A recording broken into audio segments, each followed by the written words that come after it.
Agaseke k'amakuru mu karere ngapfunduriye muri Uganda. Imirimbanyi z'abaharanira uburenganzira bw'abaryamana bafite ibitsina biteye kimwe no kuvuga batinganye zasabye umuryango mpuzamahanga kotsa igitutu ubutegetsi bwa Perezida Museveni akavanaho itegeko ribahana ryihanukiriye. Urukiko rurinda itegeko nshinga rwaregewe rwanze gutesha agaciro iri tegeko ruvuga ko rigamije kurinda indangagaciro z'igihugu. Urukiko cyakora rwategetse ko batinganye muri Uganda batabuzwa uburenganzira bwo kuba bahabwa serivisi zo kwa muganga n'ubundi burenganzira bw'ibanze bemererwa. Iri tegeko Perezida Museveni yarisinye mu kwezi kwa gatanu k'umwaka ushize. Amahanga cyane cyane uburengerazuba bw'isi bamutera imijugujugu. Ni itegeko risa n'iryakiriwe neza n'ibihugu bigize akarere ka Afurika y'Iburasirazuba. Ikinyamakuru ABC News cyanditse ko umujyanama wa Amerika mu birebana n'umutekano Jake Sullivan yavuze ko urukiko rurinda itegeko nshinga muri Uganda ntacyo rwakoze. Ahamya ko iri tegeko ribangamiye uburenganzira bwa muntu ndetse ngo rizaba intambamyi ku bukungu bwa Uganda. Amerika ivuga ko itazareka gufatira ibihano abategetsi ba Uganda batoye iri tegeko kuko ricamo abantu ibice ndetse bamwe kuri ubu ntibemerewe kuhakandagira. Unenga leta ya Museveni afatwa nk'ushyigikiye ubutinganyi. Perezida Museveni avuga ko inkunga zose zahagarara ariko agaciro k'igihugu ntikanyeganyege. Iri tegeko riraremereye kuko rifite igihano kirimo gufungwa burundu ndetse no kwicwa bitewe n'urwego ubutinganyi bwakozwemo. Nararanganije amaso ibinyamakuru byandikirwa muri Kenya. Abanyamakuru bakiza amakaramu ku mpapuro barandika.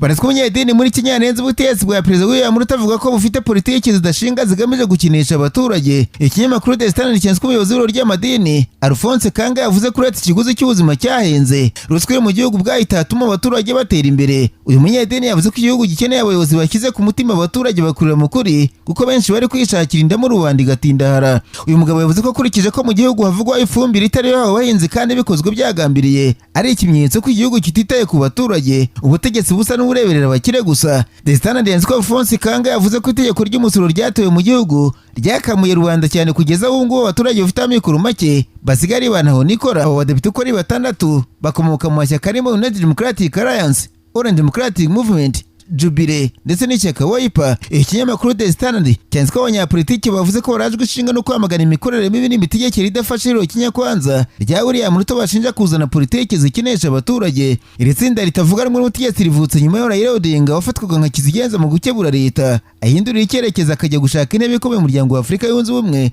kandi agomba gushyigikirwa na leta ku buryo batayinenga iri kumushakira amajwi. Agaseke k'amakuru mu karere ngapfundikiriye mu Burundi. Abanyamakuru bakozeje bamwe no barandika.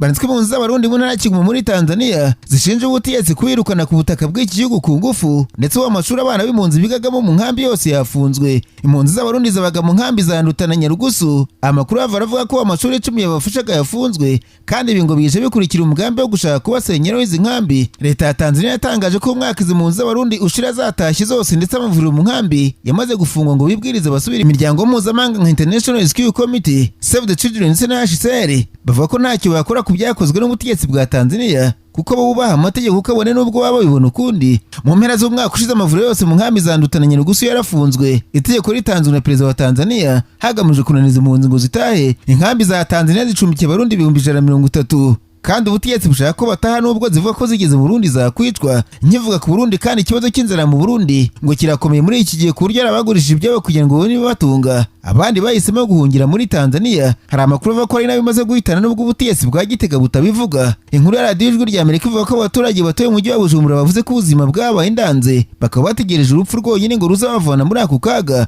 Ni mu gihe kandi ibiciro by'ibiribwa, ubukode bw'inzu, ibiciro by'ingendo n'ibindi nkenerwa byikubye inshuro zirenga 3 muri iki gihugu. Ni ikibazo kiri mu gihugu hose bikaba karusha umujyi wa Bujumbura no mu ntara za Kirundo, Kayanza ndetse na Ngozi zihana imbibi n'u Rwanda.